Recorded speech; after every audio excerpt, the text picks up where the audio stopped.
Okay, here we go. Stand by. 3, 2, 1, action. Assume nothing. Brash, bald-faced blasphemy. Question everything. I find it extremely hard to imagine. Open your eyes. It is quite all right to be an atheist. The fastest growing group of people in the country has been measured as being those who have no belief or who are atheists. You don't have to be apologetic or quiet about it. Challenge the opposition. You see religion on 100 fronts losing the argument. And start thinking. This is the Thinking Atheist worldwide. Thanks to everybody who is signing up for the newsletter on the main website, thethinkingatheist.com. It's a way for us to sort of connect with everybody about upcoming events and information, new videos, that type of thing. Have a few thousand people signed up already, and we just launched the thing. If you want to sign up, your email's totally safe. You can just go to thethinkingatheist.com. You'll see the sign up button there on the homepage, and I send that out about once a week. Hey, here's what's going on. We've got a tour stop in Arizona. By the way, we've got 4 tour stops in Arizona coming up the weekend of February 14th. We're going to be in Phoenix on the 14th, Friday night. On Saturday, we're going to be in Sedona and Flagstaff, Arizona, 2 dates, 1 day. And then on Sunday, we're going to be in Tucson. So it's going to be a busy weekend. All the events are free. They're all online. Details at thethinkingatheist.com. And then click the events icon. Love the idea of going to Arizona. This time of year, too. Let's go south, man. Let's go where it's a little warmer. That's going to be a great time, and already some great feedback on the pages. Tomorrow night's the big debate, Ken Ham, Bill Nye. I was a little disturbed. I know we did a podcast 2 weeks ago on whether or not Bill Nye was the right guy to do the debate, and we had that long discussion, but I was curious about it, trying to decide if I would log on and watch the debate live on the Answers in Genesis page. And I saw on the page that they are placing this event under the outreach header. Well, that's all I need to hear. This is an outreach opportunity. This is a desire to make converts and a desire to raise money. So I don't think I can bring myself to log on, to sign up and watch it on the page. I'm looking in the chat room. Are you guys going to check it out? Are you going to go see the debate? But plus, I have every confidence it will be available after the debate is over. Full transcripts will be available, and I'm hoping that the internet will come to my rescue and I won't have to provide any information on the Answers in Genesis website. Tonight's show is really born of many criticisms I have heard from our listeners that we talk too much about the United States. Now, I get a lot of criticism in a lot of different ways for a lot of different reasons. I get a lot of criticism. Now, I'm not in the pleasing everybody business.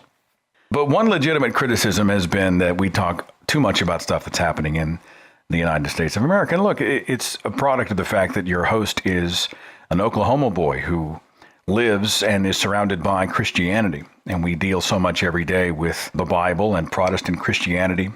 Baptist and Methodist and Pentecostals, Assembly of God, Lutheran, Catholic, whatever, they're all around here. This is what we're seeing every single day.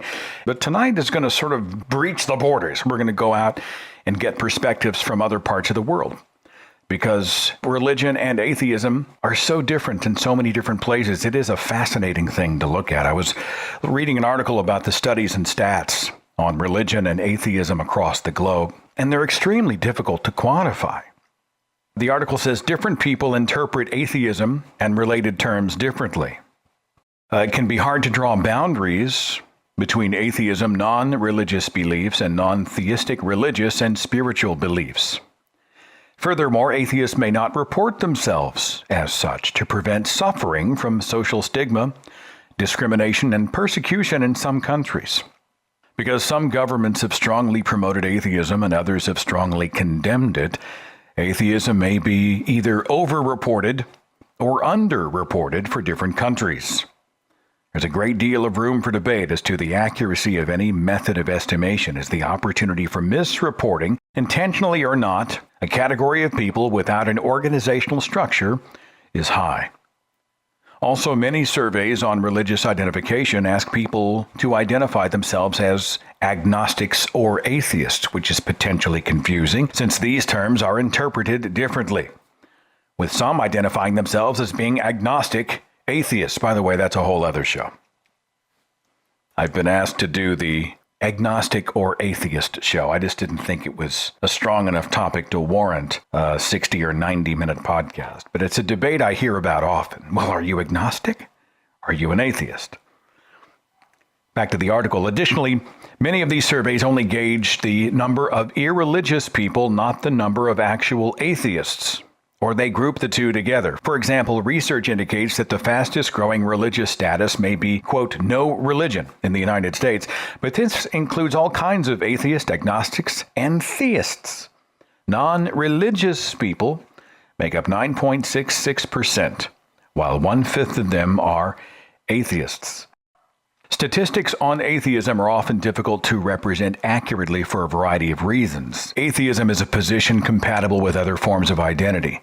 Some atheists also consider themselves agnostic, Buddhist, Hindu, Jains, Taoist, or hold other related philosophical beliefs.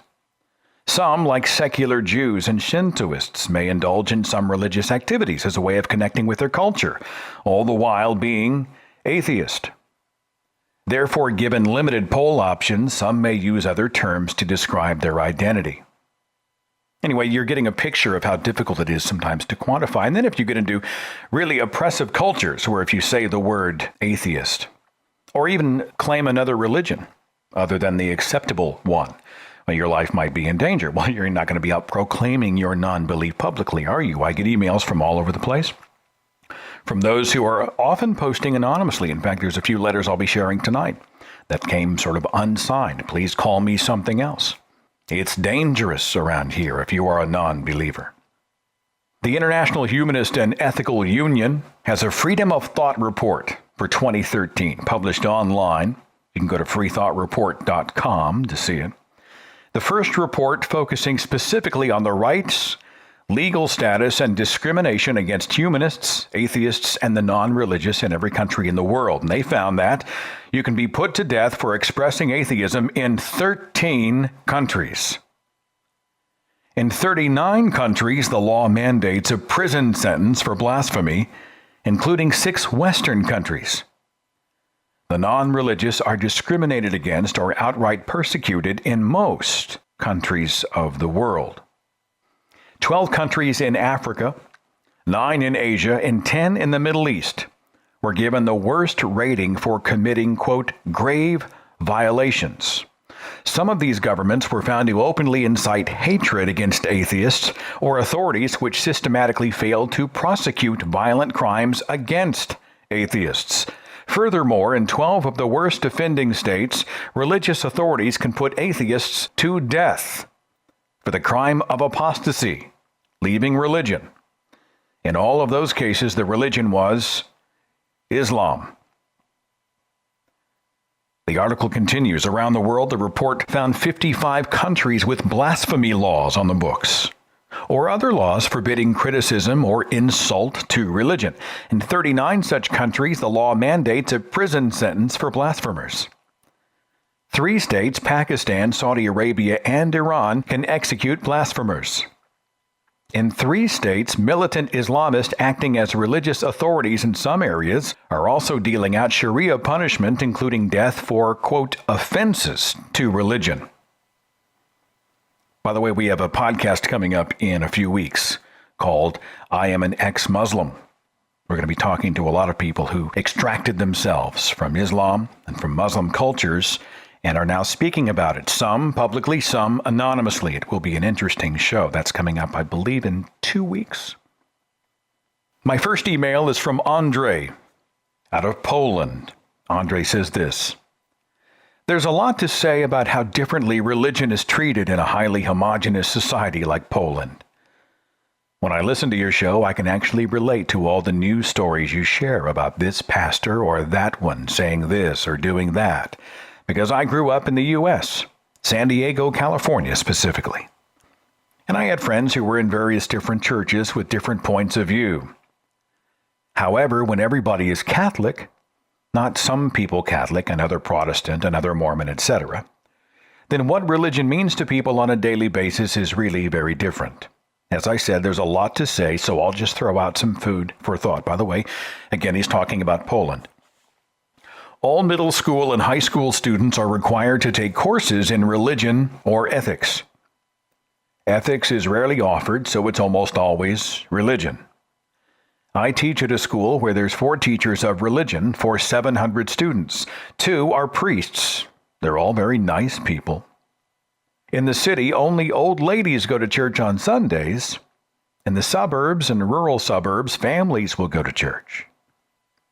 In a really rural community, the priest has a lot to say about the social order. People will bow to him as he walks by. When John Paul II was Pope, the church could do no wrong in people's eyes. Even if things started to bubble up to the surface, it was enough for him to visit Poland, and all was forgiven. Since his death, interest in the church, especially among the youth, has diminished exponentially. As in the United States and Ireland decades ago, there still hasn't been a huge societal outcry against pedophilia in the church. Yet everybody knows it's there, to the point that everybody has a joke about priests and altar boys. I find it ironic that I, the atheist, don't find it a laughing matter. If pushed, most people will declare themselves Catholic and believing, but as mentioned above, don't go to church. More often than not, the church has been on the right side of history in Polish history, e.g. the baptism of Mieszko the First, the historical significance of Jasna Gora Monastery and the Black Madonna painting and the church's fight against communism, which means that rejecting Catholicism is rejecting a huge part of their social identity as Poles, and the separation of the two is not something most people have been able to construct in their minds. Abortion is legal in Poland, but only in extreme cases where the mother's life is in danger, making it probably one of the most conservative places in the EU. That means that the rally cry for most American believers, the abortion issue, isn't an issue at all in Poland. The day the law changes, I can imagine a resurgence in belief. Under communism, atheism was the official state religion, which means a whole part of society has grown up as non-believers. Poland's second president, a former communist, was an open atheist and was very popular. Imagine an American president declaring himself an atheist. Although he did get married in a church, this kind of approach is a typical way people approach religion here. All this is interesting, but it's not the reason I wrote you. The reason I wrote is to paint a picture of how evil atheism can be seen. As mentioned before, I work at a school where I do, thankfully, speak with many people in English on a regular basis. One of my very good friends, the history teacher, and I got into a Facebook dispute about religion. It all started with a post of a meme making an analogy to believers and atheists using the Wizard of Oz. Surprisingly, he was very offended by it. Why, I thought it really wasn't that bad. I, however, was in turn offended when he called atheism a tool of Stalinism. How would you feel being placed in the same camp as Stalin? Sometime later, we spoke about it, and he shared his point of view in person. And you know how these things always play out more civilly in person. He made a lot of the various logical fallacies that a typical believer would, but to my surprise, he was right about atheism being a tool of Stalin. In Poland under communism, atheism was the state religion, and anyone who went to church was, in a sense, asking for trouble. My friend told an anecdote about how as a child he attended a Boy Scout meeting. When he dared to speak his mind about something and then he said he went to church, the troop leader slapped him across the face. This incident's given me pause about what the word atheism means to people. For people like me, atheism is synonymous with independent thought, personal exploration, and questioning assumptions that society, especially authorities within the society, deem unquestionable. However, for my friend, it represents a mechanism of thought control from a time past. I just thought I'd share that story. It's made me reconsider using the word atheist to describe myself. Perhaps secular humanist, but that's a bit confusing for most people. Whatever the case, I'm doing well for myself and planning to attend the next local meetup of the Church of the Flying Spaghetti Monster. Thanks for all the programming. I can't wait for the next show. Andre, thanks for the message. Had a letter from Dino out of Greece who said this. Hello, Seth. My name is Dino. I live in Greece, and I've been listening to your podcast for almost a year. I grew up as a Christian of the Greek Orthodox Church, and I've converted to atheism only a couple of years ago. I'm now 38. I can't believe how ignorant of the world around me I used to be. Unfortunately, Greece is one of the few, if not only, European countries that have a state religion, which means no laws can pass without the church's approval and consent.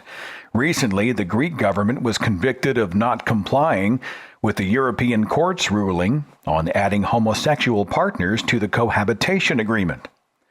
When the church got on to this one bishop did not hesitate to threaten his local MP to discommunicate him if he decided to vote for the bill. Don't get me wrong, it's not like we have an Islamic regime. There's freedom of speech as stated in the Constitution. But with one exception, you cannot offend any religions. One man was sentenced to a few months in jail for creating a Facebook page about a Christian monk, which an MP from the neo-Nazi party Golden Dawn found offensive and brought the matter to Parliament, resulting in his prosecution. The defendant has applied for an appeal, and a new ruling is pending. Easter is also a huge thing here. I think it would be very interesting if you did a podcast sometime in the future concerning the Holy Fire ceremony or miracle that takes place in Jerusalem every Orthodox Easter, and the validity of the miracle claims. Fasting is also a big deal here. Wednesdays and Fridays, 40 days without meat before Easter. So if you do the math, more than half the year is spent fasting, which is funny because most priests are pretty obese. I remember when seeing someone eating meat during the Holy Week, I would gasp and think, is nothing sacred to these people? And now I laugh at myself. Anyway, thanks for reading the email, and thanks for your contribution to helping people think freely without the shackles of religious superstition. Dino, thanks for the message out of Greece. Let's go to the switchboard. Thomas on Skype. Thanks for waiting. You're on the Thinking Atheist radio podcast. Is Thomas your name? Yes, this is my name. Wonderful. Where are you calling from, Thomas? Brazil. From Brazil. Wonderful. What do you have for us tonight? Well, I'd like to relate two things. In Brazil, we have such a variety of religions, and atheism is not really hated here, but sometimes there is some, it's on the back of the religious people that they don't want us around. I'll name two things. There was a show, something like Cops. It's a news channel pursuing a criminal, and there was this guy who did some major crime. I don't know, he killed someone. And the host of the show, he was saying how people don't have God in their hearts to do that kind of stuff. And then he suddenly turns the whole show that was about this pursuit of this criminal into how atheists should not have rights and how atheists don't need to watch his show. And there was this whole movement. He made a quiz online to point out how atheists should be hated. This was back in 2010. In the show, they're talking about policing criminals, right? Are they painting the criminal to be sort of predisposed to be atheist? Look, if they're non-believers, they're more apt to participate in criminal activity. Did they have that kind of angle in the show? Yes, pretty much. He just addressed that this guy has no morality. No religious people could have done this kind of stuff. There was a major outbreak from the atheists. There was a lawsuit, and it became really big, actually. Later, the lawsuit went to last instance, and he was forced to apologize on TV on the same time to the atheists. I would like just to address another thing. In my town, there was this, in 2011, they threw some outdoors, the atheist community threw some outdoors, just saying how religion doesn't define character, and shows like Charles Chaplin, who doesn't believe in God, against Adolf Hitler, who believes in God. There is some movement from the atheists to address atheism in a good manner, And this is one thing that I really like about my town. I feel like we're a little bit ahead of the rest of the country in a sense. It sounds like they're making waves. Sounds like non-believers are at least trying to stir the pot of discussion in your part of the world. That's encouraging. Thanks so much for being a part of the show and for calling in tonight. Greatly appreciate it. Thank you so much, Seth. You do a wonderful job. Thank you. Take care of yourself, my friend. See ya. Thomas referenced the billboard campaign. They put up a series of billboards. We're always hearing about the American Atheist and their billboards. They've got the one going on in Utah in advance of the convention, the big Christmas thing in Times Square, and everybody has a hissy fit, and we think those are, some people say, they're really offensive. Of course, they're not at all. But they really go for the jugular in Brazil. The atheist billboards that they put up, I think it was 2 years ago, 2.5, said this: religion does not define character, and it had the photograph he mentioned of Charlie Chaplin, who's a non-believer, and Adolf Hitler, who was a believer, Christian. They had another billboard that says, faith gives no answers, it only impedes questions. And the billboard shows two hands coming through a set of jail bars holding a Bible through the jail cell door. Another email said, we are all atheists with the gods of others. It says Hindu myth, Egyptian myth, Palestinian myth. It has representatives of all of them there. Another billboard said, if God exists, everything is permitted. And it shows the plane about to strike one of the World Trade Center buildings on 9/11. Pretty bold stuff.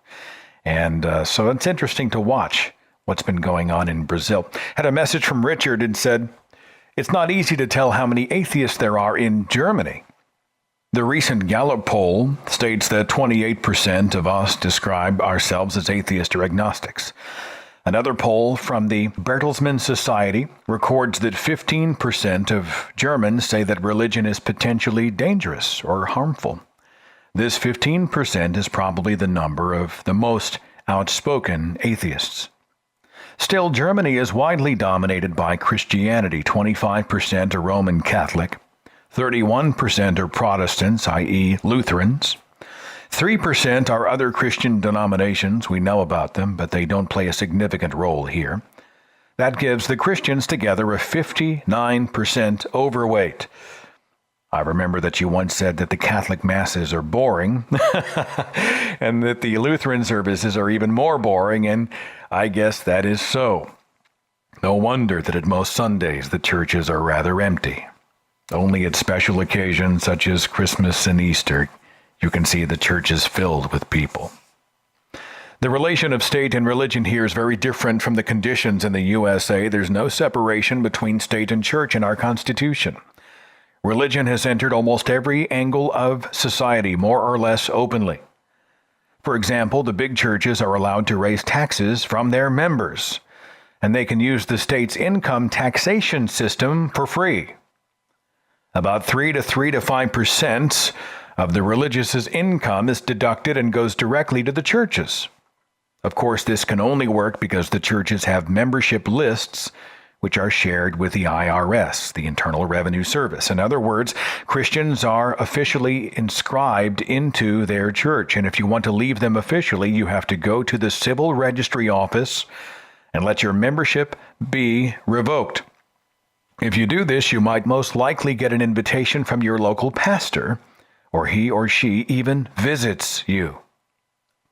Atheists do not pay church tax, and as you can imagine, quite a lot leave the church, even if they still believe somehow in God, but don't want to pay the tax.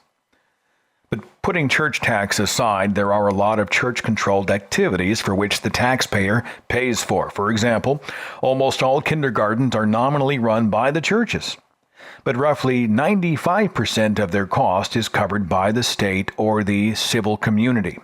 Similar for hospitals run by churches. Even at the universities, which mostly have theology faculties, the theology professors are appointed by the churches but paid by the state. We atheists call this an unholy union, and it's the biggest fight we are involved in. But I guess we would have to wait until we are the majority before something changes here. The only thing I can accept is that the state pays a big share for sustaining the big old cathedrals and domes. They're kind of our common heritage, and I like visiting them, even as an atheist, just as I like the music from Bach, being religious or not. Richard continues. On the other hand, the relation between the religious and the atheist is rather relaxed. Religion is seldom a topic in public talk, nor at work among colleagues. About 20 years ago, I used to live and work for 9 months near Seattle, Washington, and there were very often colleagues at work who wanted to talk about their religion, so I know there's a difference. It's also totally acceptable to tell people who want to proselytize you that you are an atheist. Usually they accept it and they leave you alone. Even Jehovah's Witnesses seldom insist. I guess they know from past experience it makes no sense, and they seek an easier victim. Another major difference between our and your Christians is, in my impression, that the Christians here are seldom fundamentalist with regard to the contents of the Bible. Most of the stories, especially those that are probably not true, are seen as myths or allegories. Creationism is not an issue here. Yes, occasionally you can find it. But even the Catholic Church accepts evolution, and the Lutheran Church as well. The same holds true for mythical stories like Adam and Eve and Noah's Ark. This attitude makes it sometimes more difficult to discuss with believers because they very often play the apologist card.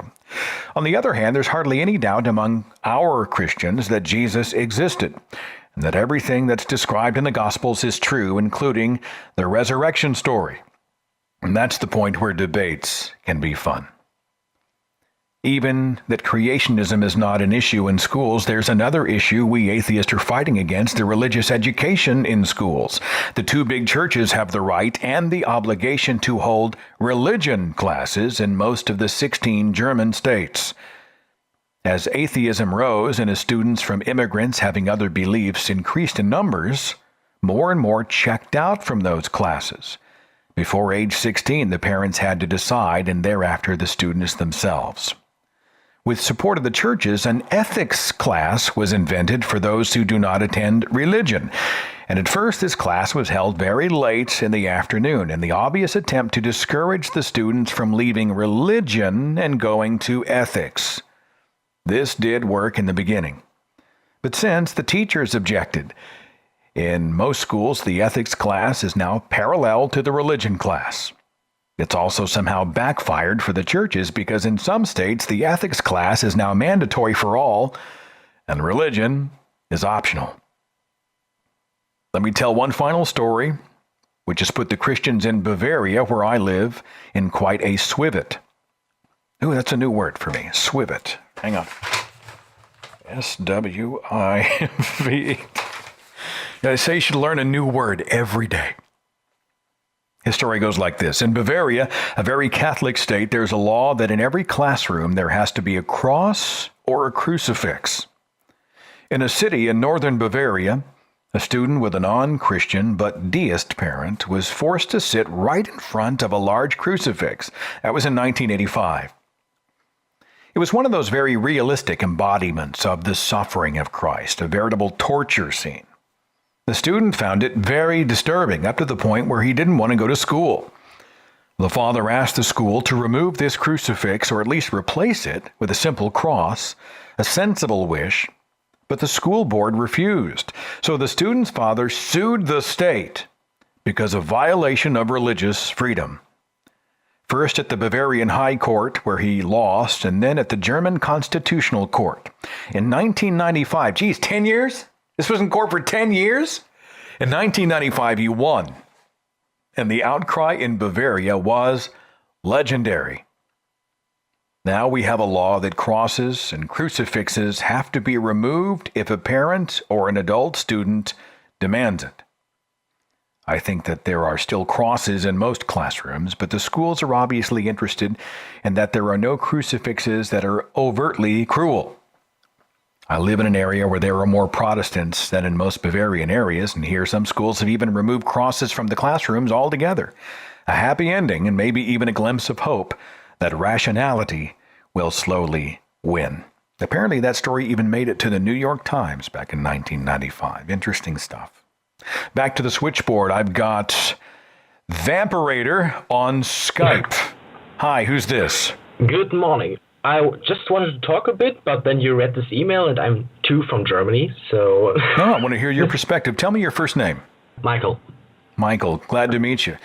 Is he pretty close to the mark? Was his description of how atheism religion in Germany plays out? Pretty spot on.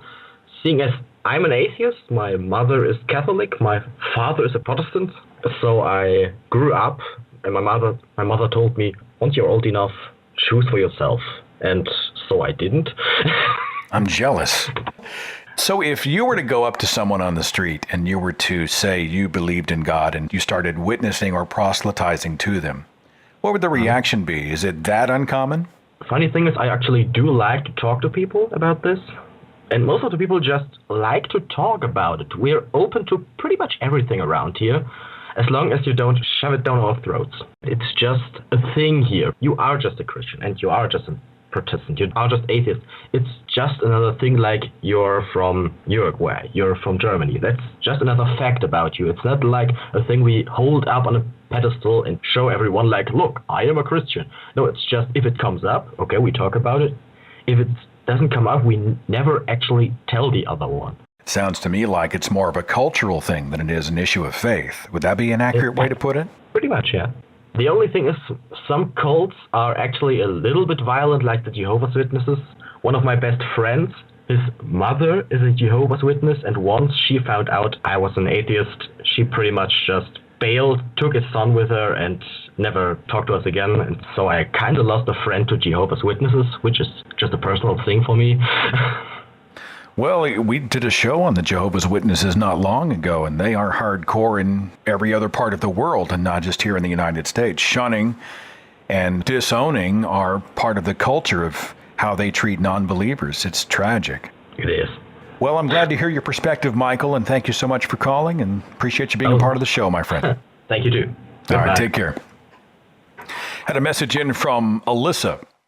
Alyssa said, I'm an atheist living in Ireland. Oh, Alyssa. Let me take a second very quickly and apologize for all of the times Hollywood has made films where we attempted Irish accents. Specifically Far and Away with Tom Cruise and Nicole Kidman. Oh, God. Oh, it just hurts my heart. It's like an Irish Spring commercial. Never mind. Let me go back to the email. Alyssa said, I'm originally from Seattle, but have lived in Ireland since 1998. I was raised a secular Jew by atheist parents, although my father tends to woo more than I would like, and I'm raising my own fourth grade daughters as skeptics and free thinkers. The school they attend is run by the Catholic Church. Options for non-denominational education are limited here. They were the only two children in their class not to make their first Holy Communion. We talk regularly about what they're being taught, and I feel secure in their ability to question and think critically. Nevertheless, I worry that religion lessons are taking time away from more important curriculum. The Minister for Education recently spoke up in favor of cutting time for religious education and got some angry responses. The Catholic Church has much less influence here than it had even 15 years ago, and there are statistics showing that Irish people are losing their religion faster than any other country. Despite this, there are some organizations representing Catholic views, such as Youth Defense, which have very deep pockets thanks to American funding. Their voice in politics and policy, especially on matters relating to abortion, is disproportionate to the percentage of Irish people whose views they represent. This is frustrating, to say the least. It often seems that you can practically touch the anxiety felt by the Catholic hierarchy here. Vocations are almost non-existent. Mass attendance is way down. And the last generation of real priest-trusting Catholics is on its way out. I sincerely, can I say devoutly, hope that this country will look very different in 25 years' time. But who knows? Tradition is a powerful force. I feel the same way about the U.S. It's a slow change and often difficult to see change. but I wonder what we'll look like in 20 years. And that's why I think it's important for us to continue to do battle against the insanity, even though it feels like nobody's listening. Even though it feels like the pastors and the pundits and the preachers and the proselytizers and the charlatans will always be there saying the same stuff. I look at Ken Ham and I think he'll always be Ken Ham. He's never going to evolve, damn it. But if you look at the big picture and the long game, you do see minds changing, embracing doubt, embracing questions, embracing curiosity, and finally challenging. And sometimes change takes a long time, but it does happen, and it is happening. Yeah, I'll be curious to see. Back to the switchboard, I've got Drew on Skype. Drew, thanks so much for your call. Is Drew your name? Andy. Andy, thank you so much for calling. Where are you calling from? I'm calling from the Philippines. Wonderful. Well, I'm looking for your perspective on religion, on non-belief in your part of the world. What do you have for us tonight? I think in the Philippines, we're pretty much the same as you several decades ago. The country is around 90% Catholic. Andy, I'm having a difficult time hearing you. I think we may have a bad Skype connection. Start me again. The Philippines are what? How much Catholic? It's around 90% Catholic. Can you hear me? Yeah, it's a little spotty, but I can hear you well enough. So you're a non-believer. Is there any stigma about atheism or non-belief in your part of the world? Yeah, like you, I grew up as a very strong Christian. In fact, when I started listening to you, I could relate very well. Your parents are theologians. My family is pretty much well connected to church, and I used to be very active church as well. Here in the Philippines, I've joined a group called the Filipino Rethinkers, and we're pretty much working to get reason, logic, and secularism out in the country. Glad to hear it. What was the name of the organization again? I missed part of the call. Is it Philippine Freethinkers? Filipino Freethinkers. I'll type it out in the chat room. I do appreciate it. Well, thanks for the heads up, and thanks for being a part of the show. Okay, thank you. All right, take care. Had an email from someone calling themselves Freethinker in Kuwait. Greetings from the Islamic State of Kuwait. My husband and I and our 2 children are in our 3rd year living here. I'm originally from Canada. My husband is from France. We're both what you might call free thinkers. Kuwait is a tiny country nestled between Saudi Arabia and Iraq. You probably remember it from the first Gulf War. It has a population of about 4 million, but only about 1.5 million are Kuwait citizens. The other 2.5 million inhabitants are foreigners from India, Pakistan, Sri Lanka, the Philippines, Egypt, Lebanon, Jordan, and the West. Among the Westerners, there are Brits, Canadians, a handful of Europeans, and many Americans, but the Americans are mostly on the Army or Naval base, so we never see them. Virtually everyone you see in Kuwait working in a restaurant, grocery store, mall, school, company, office, hospital, or on a construction site is a foreigner. Kuwaitis tend not to work in the private sector, which explains why there are so many foreigners here. 99% of Kuwait citizens and 60% of Kuwait's foreign population are Muslim. The religion of this country affects our lives in many small ways, beginning with the days of the week. Our work and school week runs Sunday through Thursday, and our weekend is Friday and Saturday. On Friday, men go to the mosque. Women stay at home to pray. Every Friday at noon, there's the call to prayer over the loudspeaker of every mosque. And then there is the, quote, sermon, which is also blasted from the loudspeaker of every mosque. You can imagine the cacophony if every Sunday morning all churches in your city simultaneously broadcast their weekly sermon over a loudspeaker. There are mosques everywhere here. My 4-year-old son calls them castles. Government policy is to ensure that there is at least one mosque every square kilometer. There's a mosque right next door to our house. We hear the call to prayer 5 times a day. It can actually be quite beautiful to listen to, until it starts to wake your baby up every day at 4 a.m., at which point the call to prayer loses much of its appeal. Pork and alcohol are forbidden in Kuwait. You can't consume it, buy it, sell it, own it, or import it. Some people try to make their own wine and beer, but I don't imagine it tastes that great. You never do completely get used to the dinner parties without a glass of red wine, or the barbecues without beer or spare ribs. There is, of course, a black market, mostly run by the Kuwaitis, but it's expensive. A standard bottle of French wine, red or white, would likely cost about $150, as would a bottle of Johnny Walker. I can wear pretty much what I want here within limits. Unlike next door in Saudi Arabia, there's no law requiring women to wear a headscarf or abaya, the black cloak to cover the body. But most Muslim women wear at least the headscarf, and the Kuwaiti women also generally wear the abaya. Many also cover their faces so that we can only see their eyes. The rest of us, non-Muslims, wear long pants or a long skirt and a shirt that has sleeves. Women are allowed to drive here, which is good because there's not much in the way of sidewalks for walking in this country. And the temperature goes up to 55 degrees Celsius, that's 131 Fahrenheit to you, in the summer. Our daughter attends an American school here. Only about 10% of the kids who attend there are Western. The rest are from Kuwait or from other Arab countries. The vast majority are Muslim.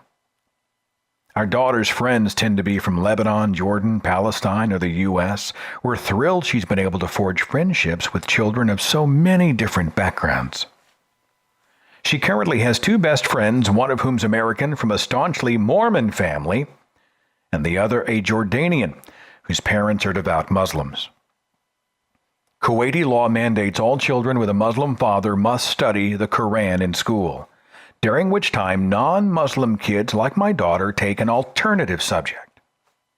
All school instruction, including the instruction at my daughter's American school, is subject to the country's school censorship laws. The censorship laws ban any materials or teaching in school that express appreciation or sympathy towards Israel, oppose or are critical of policies, values, and traditions of the state of Kuwait, discuss human sexuality or reproduction, discuss alcoholic beverages as social drinks, discuss fermentation as more than a scientific process, discuss different religions other than Islam, present Darwin's theory of evolution as fact or even as a theory that's not in conflict with the three monotheistic religions, or place a number on those killed during the Holocaust, or point to one particular ethnic group as the principal victims of the Holocaust. All are banned, all are forbidden. The word Israel has been struck from all maps in my daughter's classroom and replaced by the name occupied Palestine, and the Persian Gulf is referred to as the Arabian Gulf. Schools comply strictly to these censorship laws. They could be shut down if they didn't. It's not unusual to find pages missing from your child's library books or textbooks, or parts that have been blacked out with indelible marker. The censorship laws don't bother me so much because whatever my daughter doesn't get at school, she gets from us at home.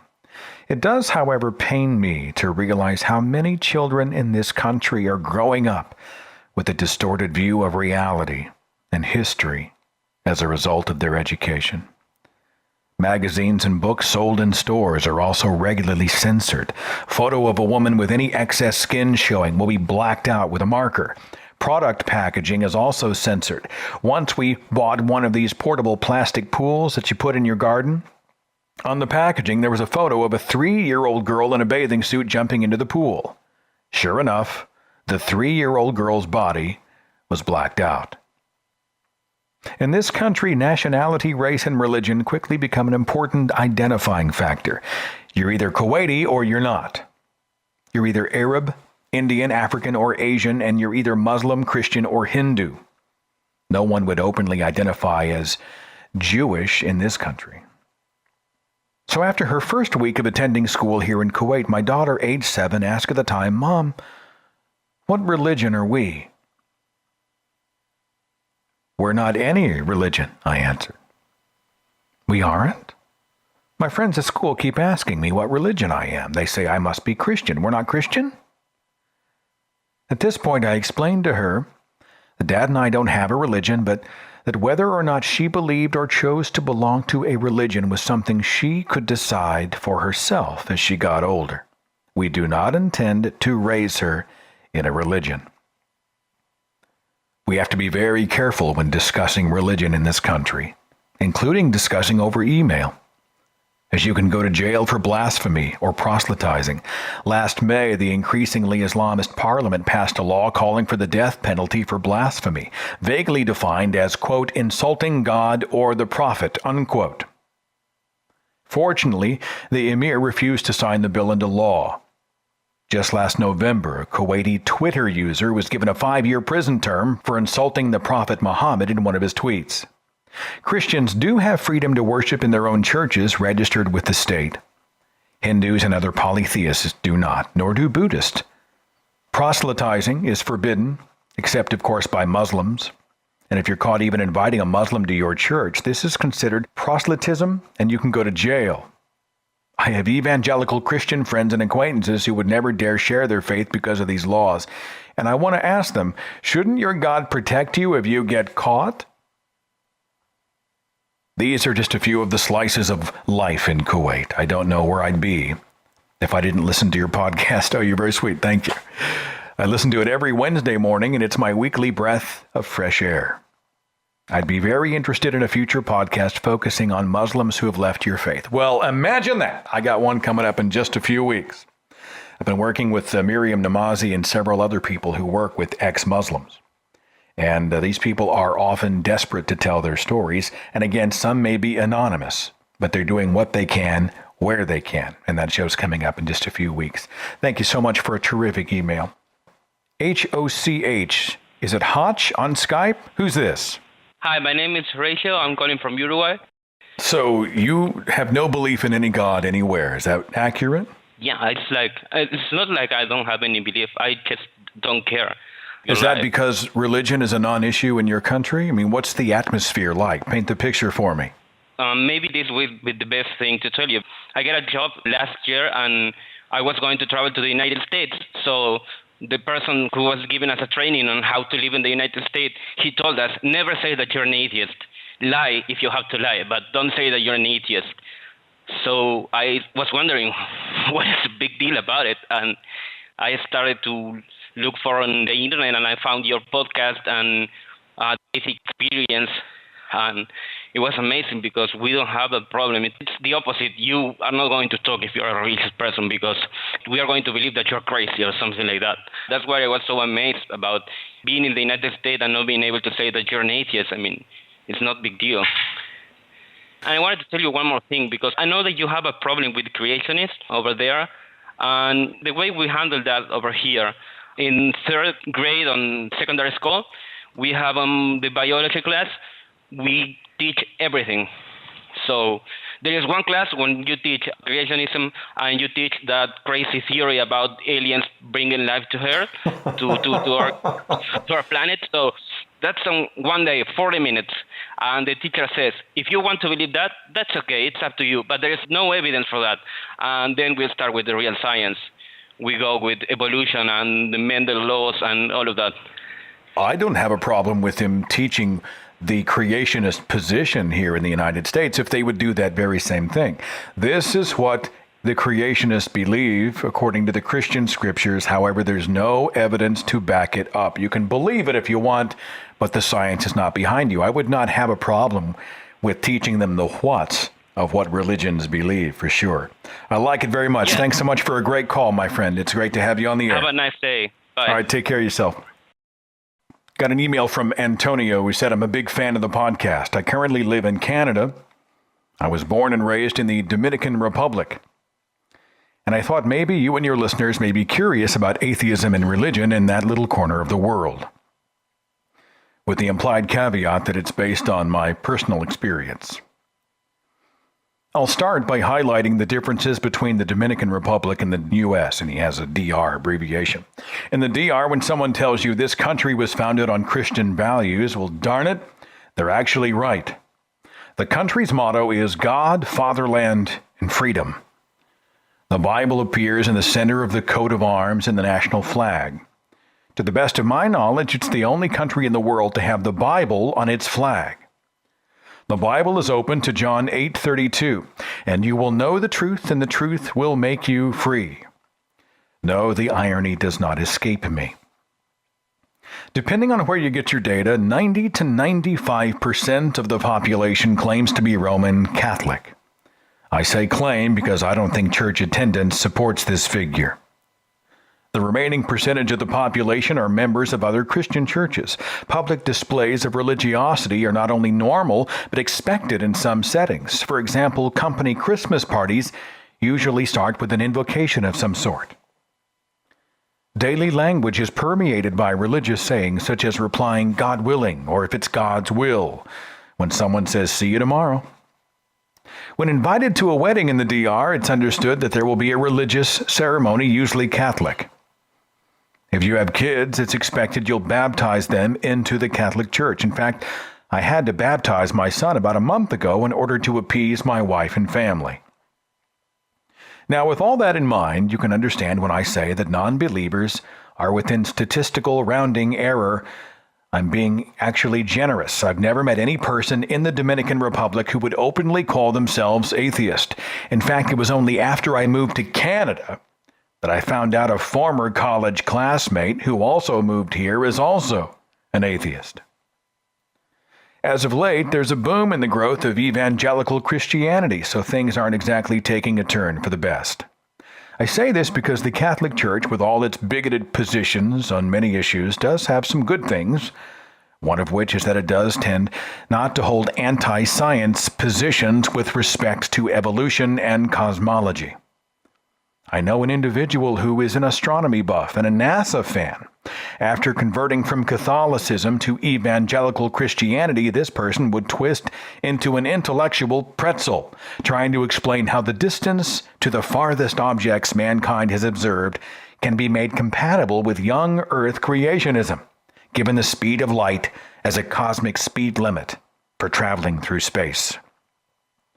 While the Catholic Church no longer holds the political power it did in the 1930s when it was actively being courted by the then dictator Rafael Trujillo, it still holds way too much sway in public opinion. In 2010, the church and other religious groups pushed through a constitutional amendment that, among other modifications, defined marriage as between a man and a woman. The Catholic Church is responsible for probably the only time I've ever felt ashamed of being a Dominican. The U.S. appointed an openly gay ambassador, and the religious right in the Dominican Republic, led by the Catholic cardinal, started making extremely bigoted public remarks about the incoming ambassador. They went as far as recommending him not to accept the post. These remarks went unchallenged by the Dominican press, as they typically don't go against the grain when it comes to religious opinions in the public arena.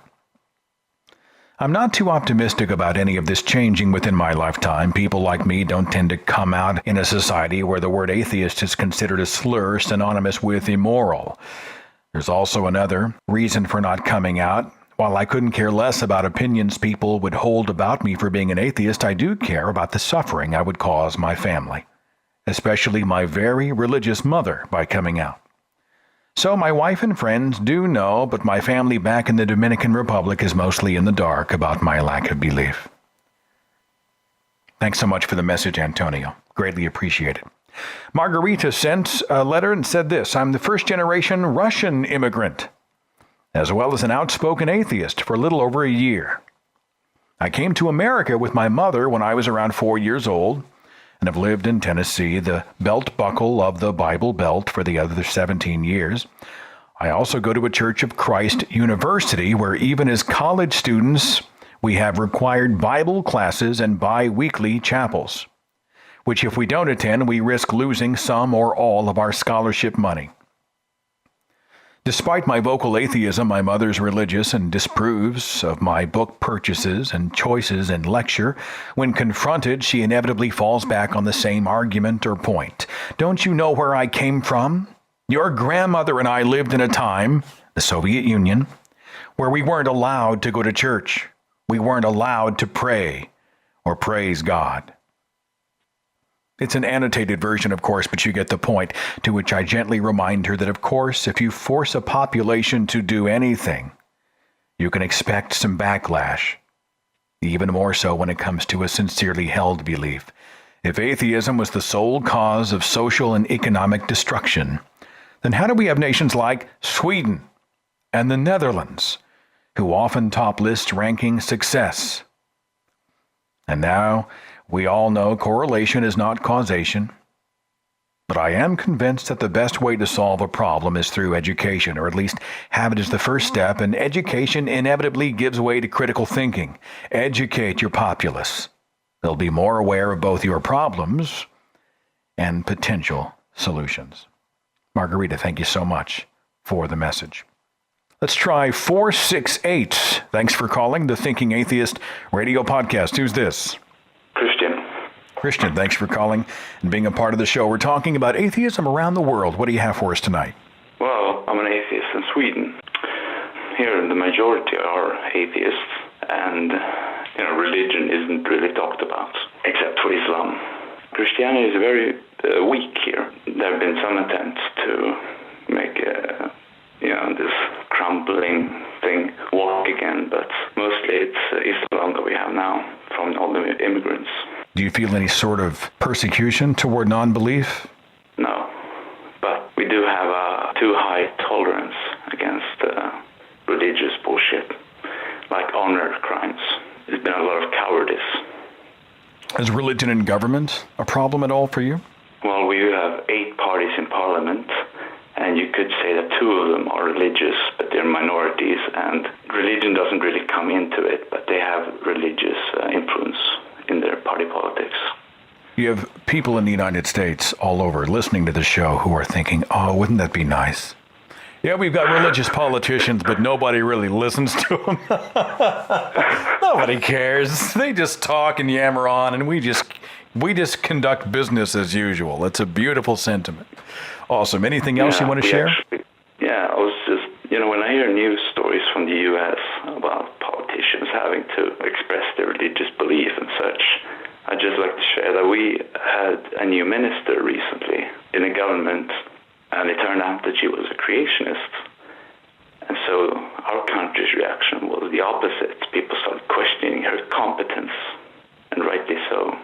So she was actually distrusted more because she held irrational beliefs in her own life. That's interesting. Yeah. I'm glad to hear you. I'm glad that you called the show. Thank you so much for listening. Greatly appreciated. Thank you. All right, Good take luck it easy. In the U.S. I had an email from someone calling themselves the Grey from Sweden. Here, being an atheist is the norm, to the point where most people are not even aware they're atheists, simply because so few bother to even talk about religion at all. Religion simply doesn't enter into the lives of the vast majority over here ever. Religion's marginalized in politics. The only political party that has any pro-religious stance at all rarely gets more than 5% of the votes in any election.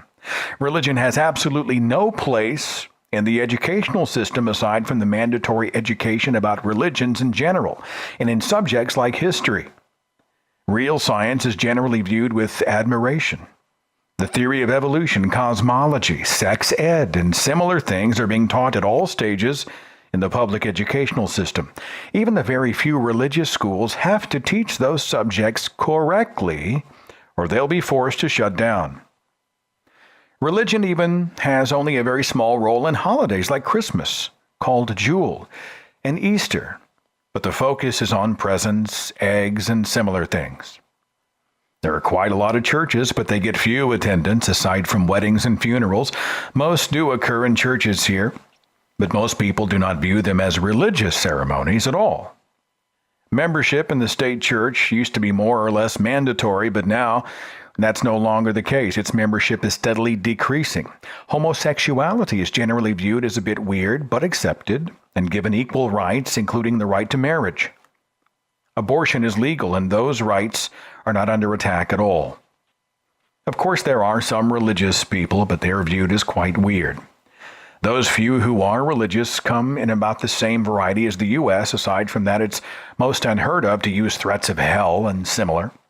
They have, in general, retreated to a position where they do not argue science, knowledge, logic, facts, reason, or similar things, but only that they like to believe.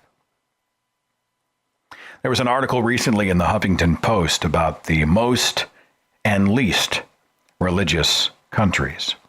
The article said, the Wynn Gallup International Poll Religion and Atheism Index collected data from 57 countries to find out which was most and which was least, as far as being a religious nation.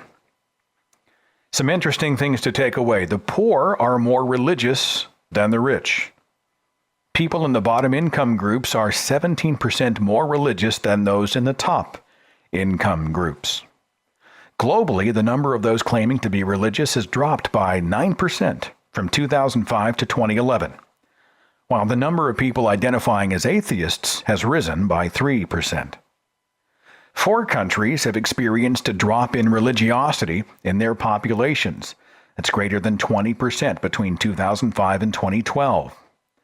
France and Switzerland saw a decrease of religiosity of 21%, while Ireland's number of faithful declined by 22% and Vietnam by 23%.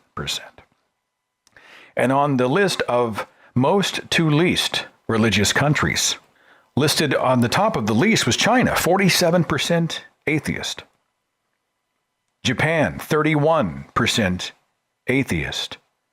Then the Czech Republic at 30%, France 29%, South Korea 15% atheist, Germany at 15%, the Netherlands 14%, and further down on the list, Austria, then Iceland, Australia 10% for Australia, Ireland, Brazil, Peru, Kenya, Iraq is 88% religious, as we head more toward the more religious column. Romania, 89%. Macedonia, 90% religious. Fiji at 92%. Armenia, 92%. Nigeria, 93%. And Ghana is 96% religious. This topic is so incredibly rich. We'd never be able to cover it all. Tonight was just a tiny step in that direction on a subject that we will cover again. A fascinating look at how religion and non-belief affects people in other parts of the world. Join me next Tuesday night as we have biologist Jerry Coyne talking about why evolution is true.